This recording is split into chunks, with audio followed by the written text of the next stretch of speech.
اور اس کا جرم ثابت ہو جاتا ہے ایک عدالت میں اور عدالت اسے سزا دیتی ہے تو پھر اس کی جو ہے لینینسی نہیں ہو سکتی کسی حوالے سے, یا کوئی پولیٹیکل انٹرفیرنس نہیں ہو سکتی اور نہ ہونی چاہیے.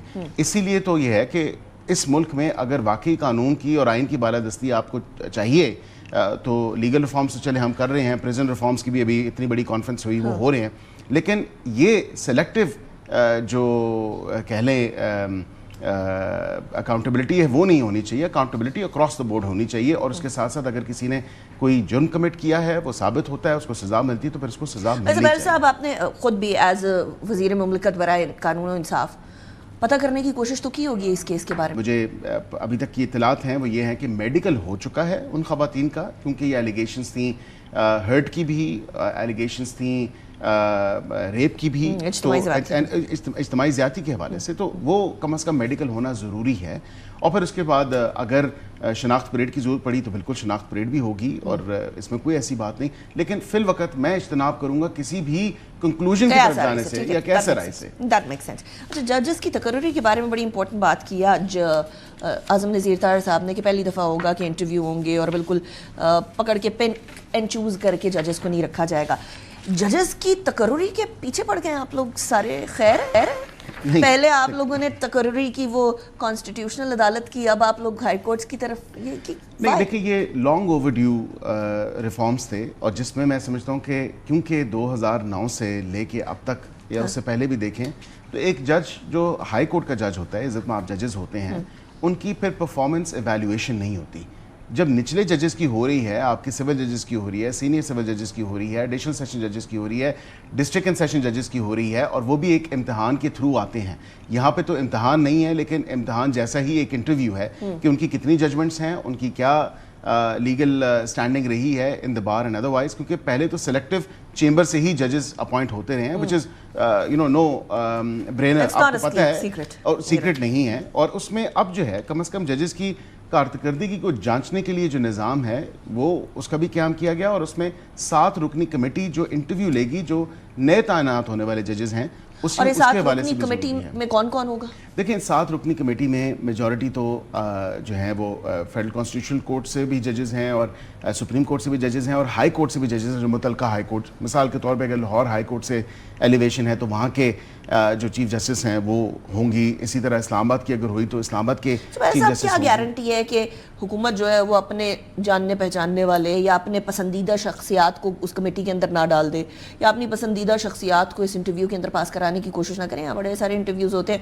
اور نہیں ہوتا میرٹ فل. نہیں, یہاں پہ تو ججز ہیں میجورٹی, اس کی جو کمپوزیشن ہے, جس طرح جے سی پی کی بھی کمپوزیشن. پھر ہمارے پہ الزام لگتا ہے نہیں جے سی پی کی کمپوزیشن تو حکومت کا پلڑا بھاری ہے, حالانکہ نہیں ہے ایسی بات. اور علیقہ صاحبہ آپ خود بخوبی جانتی ہیں کہ 4-5 ووٹیں ہیں حکومت کی, باقی ججز. کیا یہ سارے ججز جو ہیں وہ کیا حکومت کے تابع ہیں؟ بالکل بھی نہیں. ان کے اپنے انڈیپینڈنٹ مائنڈز ہیں, یہ خود اپنا فیصلہ کرتے ہیں کہ کون سے جو ہے ہم نے جج کی ایلیویشن کو منظور کرنا ہے یا نہیں کرنا. اور اس سے پہلے ایک پرائر سٹیپ دے دیا گیا جو یہ انٹرویوئنگ کمیٹی ہے. اگر اس انٹرویوئنگ کمیٹی میں دیکھیں پروسیس سے تو وہی ہو کے آئے گا نا جو جس کی نامینیشن ہو, نامینیشن کے بعد وہ انٹرویو اور اپنا پرفارما جو ہے وہ فل کرے, اور وہ تمام تر چیزیں رکھے انٹرویو کے کمیٹی کے سامنے, اور پھر وہاں سے جو فائنل کانفرمیشن ہے یا افرمیشن ہے for the elevation as a جج آف دا ہائی کورٹ, تو پھر وہاں سے اس پہ سوالات اٹھیں گے اگر آپ کی پسندیدہ لائرز ہوئے یا ججز ہوئے, کمیٹی کے ممبرز ہوئے.